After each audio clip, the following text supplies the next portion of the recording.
Hey everybody, it's Supergirl KY here with a not so fun project, but it turned out beautiful. We recently had a family member pass, and I said I would take on making the flowers that stay in the vase. And there's quite a few tips and tricks in this one, so please stay tuned.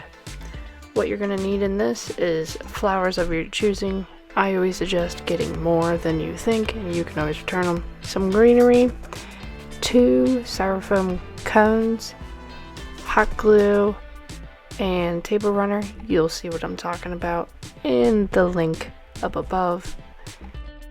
Other than that, you are going to need wire snippers and some scissors, hot glue gun, hot glue, a Ziploc bag, a quart-sized one, some electrical tape or floral tape, whichever, and lastly a Sharpie.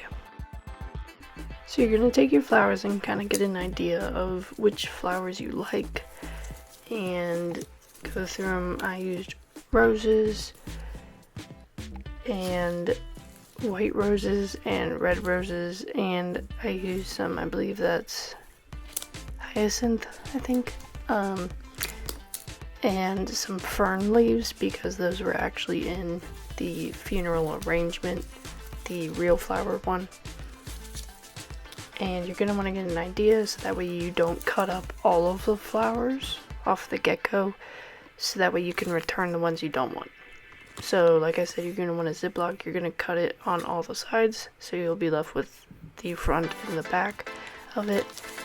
And the guy at the cemetery who is in charge of the flower arrangements, he actually gave me this idea and I expanded on it. So you're going to use a Ziploc bag and a hairband of all things to help keep water out of the bottom of the vase. You'll see why in this video. So like I said, you're going to need a hot glue gun and a lot of hot glue for this project. So you're going to push up all the stems, take off all the tags, and get to snipping.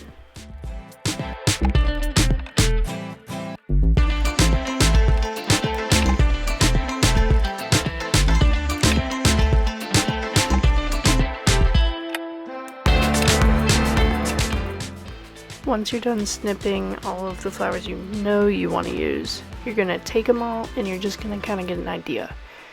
The rule of thumb is you want to use odd numbers, because for some reason the brain sees patterns when there's even numbers, and when there's odd numbers it doesn't do that. It's a trick my mom taught me when doing my wedding fake flower arrangements.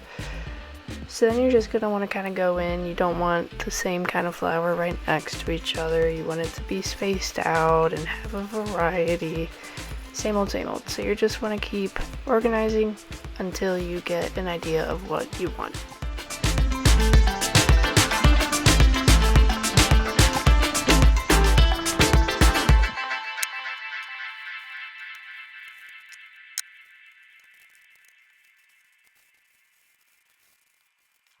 And cut the flowers down even more to size, and just put it in there until you're happy. The key thing you want to keep in mind is to make the 2 bouquets look like sisters. They don't need to be identical, they just need to be in the same family, if you know what I mean. So just keep doing it until you're happy with it.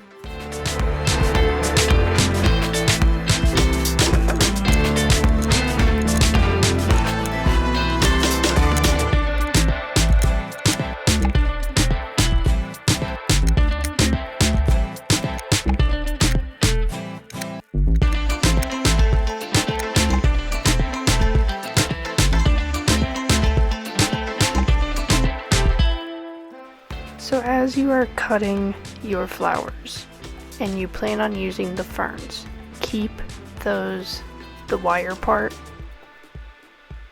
from the other flowers so that you can shove it into the fern, because it does not have a metal wire from flowers from the Dollar Tree. So what you're going to do is you're going to stick that into all of them, and then this is when you're going to use your floral tape or your electrical tape. Both can be used. And you're going to wrap it around it until you feel that it is secure. Once you have the ferns in place in the flower bouquet, go ahead and cut them to size and shape them accordingly, however you want. Then you're going to cut the ziplock, like I mentioned.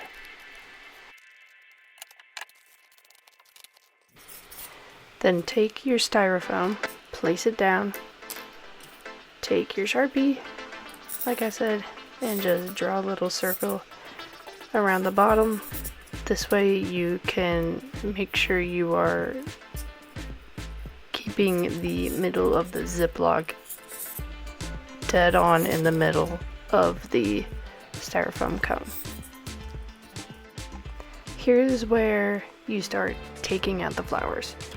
So what I did that I found extremely helpful was I took off the bottom row of flowers and placed them in the order that they were, and then the next row I repeated that, and I just like kept making layers on my table of what was where, because essentially they are in rows.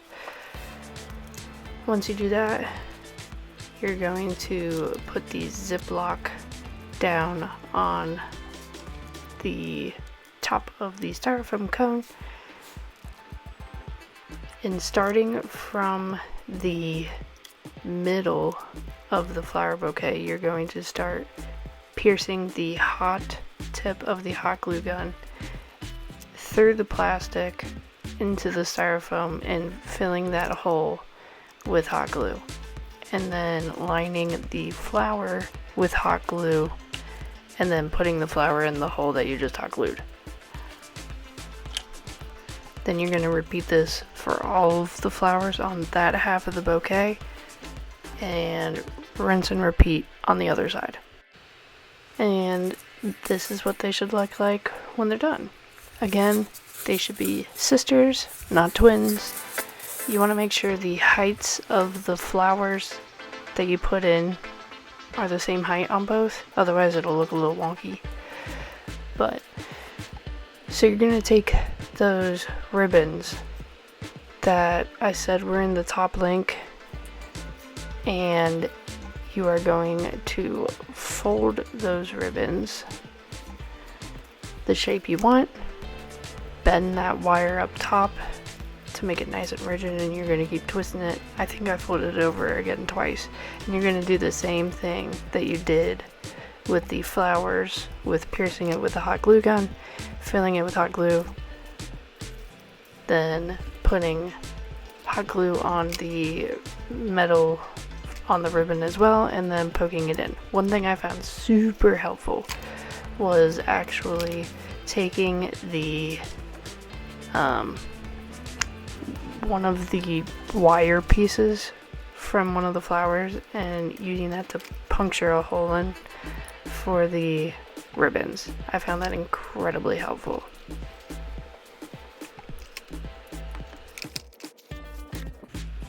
And there you go. When you are done with this and you actually go to put it in the vase, what you're going to do is you're going to take a hairband or a rubber band, slide it up from the bottom over the Ziploc bag. Then when it's in the vase, you will take it and put the hairband around the vase so that it's closed in by the Ziploc bag. That way it prevents water from building up in there and potentially pushing the flowers out because it's floating. Anyway, if you had any comments, go ahead and comment down below. If you haven't already, please subscribe. And as always, have a super day. Bye guys.